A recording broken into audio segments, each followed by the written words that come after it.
everyone. Welcome to On Air with Kash. Today, we have a very special guest. You know her from The Patriot. You know her from Along Came a Spider. You know her from Sleepover. If you're my age, you grew up, turn on the TV, and she was always in a movie.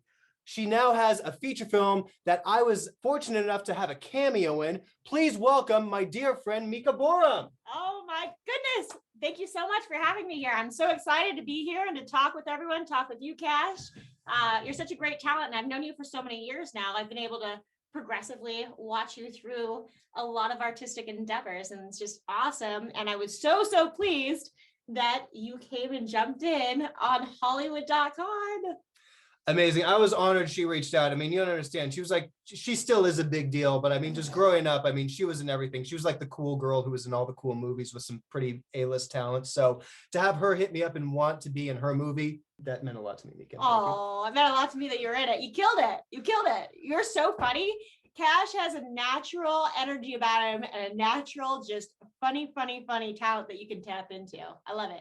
I love it because I actually just poured you and your father a cup of coffee and you said nothing's really changed. Yeah. I'm still doing what I was doing when we shot the movie.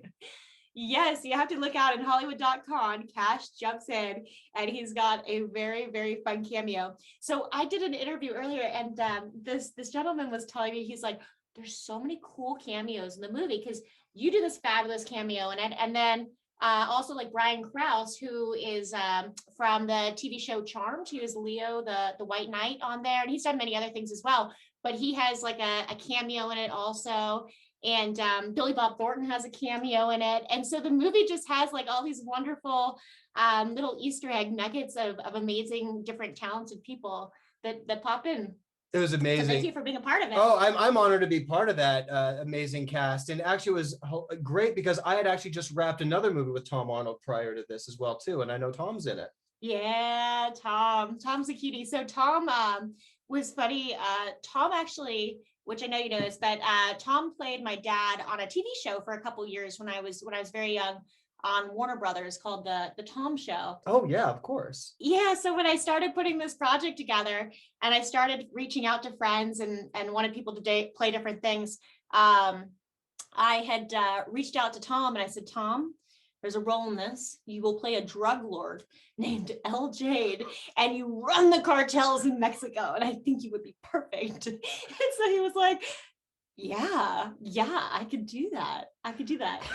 Think about that scene. It was hilarious. You're in it. It's funny too. So here's the thing also with Tom. So Tom in our movie is the Mexican cartel drug lord, but funnily enough, his sister has this new show that Tom's in as well. It's just came out on Discovery Plus called The Meth Queen of Iowa. So I guess his family's just taken over the Americas, and that's why he was into it. He was like, yeah, Mafiosa, coming on in. He's hardcore. Oh my God. And Tom is just so funny. He's just such an explosive energy on set. And actually right before Undateable John, that was the other movie we did. I got to see him do stand-up live. Oh my And goodness. I never saw Tom do stand-up. And not only that, it was right before the Roseanne reboot was coming out. And actually there was someone right in front of him wearing a Roseanne hat. Oh my God. And anyway, it was great. I got to catch up with Tom. We talked about you, had just the nicest things to say about you, loves working with you. I was so stoked about Undateable John coming out. And I just gotta say, Mika, because I'm so proud of you because like I've said, really, just when we were kids, you were in all these hit movies. You were like someone we all looked up to and like, wow. And then now it's like, this is your feature. This is your baby. You wrote, you directed, you produced it, you starred, and it's been a journey. This wasn't just something you called a few favors in for. I mean, you traveled, you took it international. I mean, come on, now it's complete. It's released. It's on Amazon. Like, tell me this process. It was such a big undertaking. It was so funny because at first, I was like, oh my gosh, like, so acting, with that having been my background and still, what I'm the most familiar with on set, it was important to me to have a lot of different great actors in it, a lot of characters. So that kind of made the scope on it big for an independent because I wanted to fit all these people in. And then also wanted all these locations because wanted like an escapism film. But it was funny because halfway through, I was like, whose idea was it to do an independent feature where it's all over the world, all of these actors, like, my goodness, and all these different like sets to build and whatnot. Most people for independence, they do one room, and they do 3 people in a room with a conflict or a problem, and they, look for a resolution. This was all over the place. But it was one of those things. I knew I wanted to move into directing because I'd acted for so long. And so they always say, write what you know. So what I know is the whole Hollywood scene, and I wanted things to be fun. And so I thought it would be a great opportunity to sort of, be able to build out interesting characters and all of this like fun, like dialogue. Cause when you watch the movie, you'll see there's like name dropping, there's like hustlers, there's like, I'm sure that like when you were watching, you're like, oh my God, this feels familiar. Like, oh, the whole premise. And it was actually funny because this interview I did last week on Amazon, it was Geeking Out with Al and Candace. We were talking about playing different roles, producing a film and getting something off the ground. And they had brought up Hollywood.con. I'm like, actually, it is out. And actually, it was really just I was 7 a.m. It was hours before I was going to go meet you for the first time since I think we wrapped this. And so it was just hilarious how that whole thing came together. But we had this conversation about filmmaking on that interview. And I was just like, Mika it was really everything, like the whole thing about the publicist, the producer, and it's just the whole concept of, your character, the acting's not happening. And then you just inadvertently take on this identity and you're like, yep, now you're running the show. Yeah.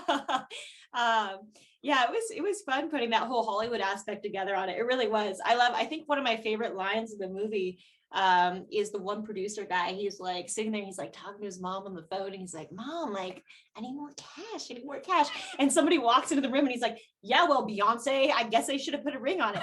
All right, babe, love you, honey, sweet, I'm talk to you later. More, bye. It's like so, and pulling that from like real life experiences, like growing up on set. So of course, and we grew up in LA too. I mean, how many people do we know like that too? It's like, hey, Beyonce, what's up? And then, Mom, please clean my allowance. Yeah, no, it's funny. So I took the Hollywood aspect of it, but I wanted to like make the scope on it bigger from there. So the whole Latin America section part of it came from my dad being a gemologist. And so that's how we got the enchanted jade and like the mystique with the Mayans and brought in that whole flavor and culture. And so I wanted to combine the two because I was like, that's going to be fun. And Romancing the Stone has always been one of my favorite films. And so I was like, that's great. And then I really like Get Shorty too. So I was like, let's combine all of these flavors and take people on this big trip. It was funny too for the Latin America section of it with the Enchanted Jade. I went with my dad to the Tucson Gem and Mineral Show, which is one of the biggest ones in the world. And when we arrived there, people were having a very difficult time locating Guatemalan jade. It was pretty much one group was selling it, and so they were having problems getting like different pricing on it. And so my dad was like, well, let's, it's a 2-week long show. Let's hurry up. We'll go to Guatemala and we'll go hunt down the jade. And so we found this little village where they had this jade that they'd been holding on to, but the jade that they had been holding on to, they brought it out and it came from tombs. And it was like all these really specific, like neon green pieces. And I guess, for the Mayans, one of the things that they do a lot is they place the jade in the mouth so that as a soul leaves to the afterlife, it helps with that, or they take it in the afterlife. And so they brought it out and they were like, here, like, buy this. And we're like, no, I don't think so. Nobody wants the curse. Nobody wants to die. Like, no, thank you. Not today. Please put it back in the tube. But we did end up buying other jade and bringing it back to the Tucson Gem Mineral Show. And but still, that always stuck with me though. When we got to the movie part, and I was like, okay, like, what would be fun flavor? Because they say write what you know. So I know the Hollywood stuff, and then my dad was involved with the writing too, so he knows the gemology Mayan stuff. And so we just like meshed them together to make weird, wacky, fun movie, take people out. You really take everyone on a ride in this. I turned it on. There's so much realism. It starts off, you're a character. It's an everyday thing. Any of us who have been in LA, had an audition, you will relate to the movie within the first 5 minutes. And then all of a sudden, it's just, you go on this wild ride. And it's just and like you're saying, it's every crazy experience that you could imagine that draws from what we've been through or just stories that we hear. I mean, you really encompass it all. And I mean, you did not half-ass this one bit. Like I said, you took this international. It's scenically, there's so many great shots. This was her directorial debut in a feature film.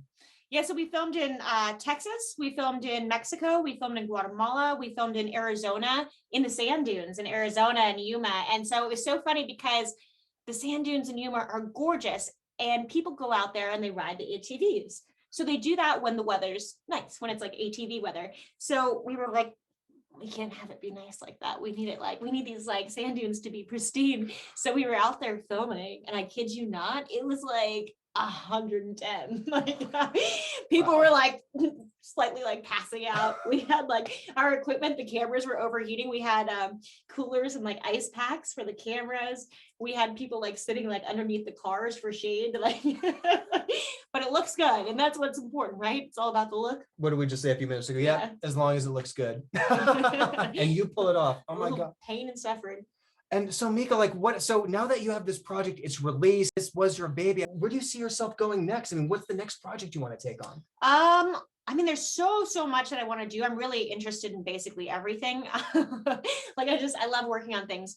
And film's such a cool medium because, you know, you have the music side of it, which comes in, you know, so you're collaborating with the musicians, the camera people, you know, the color grading. Like for this, we specifically made Hollywood have the blue tones, and then when we color corrected at the end, and then we made Latin America have warm and red tones, so that visually as the stories go back and forth, you subconsciously recognize as an audience about where you are.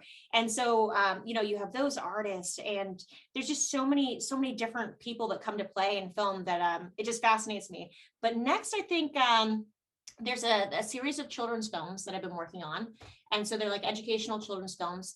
So I've got those into play. The pandemic has pushed some things like back. There's a historical drama about a young boy, and it's based off a real story in the 1920s, who travels across the United States jumping on trains, and he's from California and he heads south. And so there's all these like little vignettes where he stops off and sort of learns about himself and learns about these different cultures, and you know, is looking for work and then comes back. And then something else really cool happened just yesterday, which is so fun, because I love music video work. And so I think it'll, you know, bleed into some of the other music video stuff that we want to do. But during the pandemic, we were able to shoot a music video for an artist named Travis Tidwell. It's called Catch Me If You Can, and he's part of Dolly Parton's management group. And the music video was just nominated for Music Video of the Year with the Josie Awards, which are the biggest independent music award show. So that's pretty sweet. So I'm excited about that. It's not till September, but I'm like, I'm going to show up there. It's in Tennessee. Do I get to wear a cowboy hat? Like, do more music videos? Music video was like really fun though. I so enjoyed shooting that. It was so funny too, because, you know, the turnaround on that compared to a film, like we've worked on this movie for so long, and the post-production and, you know, dialing in all these special things. But the music video, you know, you have a short setup, you shoot it, and then everything's done in about 3 weeks. So I'm like, whoa. And then you're on to the next one. But this film, I mean, this took so much dedication, so much hard work. And gosh, Mika, I'm just so proud of you. And it's just, I mean, really, I mean, and what would you want to say to like just any young filmmakers coming up? Go for it. I think, you know, the big thing with, I think that with film and acting, it's a lot of hard work and dedication, and you need to stay motivated on it. So I would say, first off, like make sure it's something that you really dig and that you're into, you know, and then once you decide that it is sort of, you know, it's your passion, can't live without it, it's what you like, then I would say just, you know, just keep making stuff and collaborating, like find people that you think are great artists and that you respect and that are talented, and collaborate with your friends on that, and just keep, you know what I mean, putting these groups together of talented people, because if you surround yourself with people like that, no matter what, everything's going to turn out really unique and special and awesome, because you'll have all these like really cool artesian touches. At least that's like, for me, collaborations are the biggest things, like being able to collaborate with artists. I'm like, oh, that's why I like directing so much too, because I'm like, oh, you're good, come here, you're good, come here, you're good, come here, we're all going to work on the same thing together, and like tell me your visions. You know, oh, amazing. I mean, that's, and anyone who's been watching knows that's my philosophy. Everyone that we've had on the show, it's like us, really get inspired. I mean, like just even the second you walked into the studio today, it was like, Mika's here. I like the energy. This is going to be good. You know, it's like when you find people that you love, that you can collaborate with, there's just nothing more magical. Absolutely. Absolutely. So I think that that's like the biggest key for things is like, just keep making stuff and with people who are good that you respect. Incredible. So Mika, no, we can't thank you enough for your time today. Is there any other last things you want to put out to the audience or anything you want to say about the film? Yeah, so check it out. You'll have fun. It's a great time. It's goofy, it's wacky, it's weird. There's wonderful characters in it. We have camels in it and lots of dogs and wildebeests, and it's just a fun escapism movie. You'll get taken all over Hollywood, into Latin America, and there's nothing, you know, there's no violence in it. There's nothing political, nothing religious in it. It's just a good time. So enjoy. The movie Hollywood.con is out on Amazon. And you can also check out our website, which is Hollywood.con.net. That has some behind the scene photos and stuff. And give me a follow under my name, which is Mika Boorem, on all social media platforms. You heard it. Go to Amazon right now after you're done with this interview, and please click like and subscribe. And then I need you to go on Amazon, look up Hollywood.con, rent it, buy it, watch it, give her a kick-ass review because she kicks ass and she rocks. Mika, incredible. We've known each other so long. I am honored that we got to collaborate on a project together, that it's out, that it's released, and it is an honor to have you in the studio. And I can't wait to see what you do next and what we get to work on together in the future. Absolutely. This is the first of many. I need lots of collaborations with Kash. Thank you so much. This is such a blast. Thank you. I really appreciate it. Thank you for being here. Thank you. Thank you so much for rocking out with me and Mika Boorem today. You are on air with Kash. On air with Kash. Woo woo.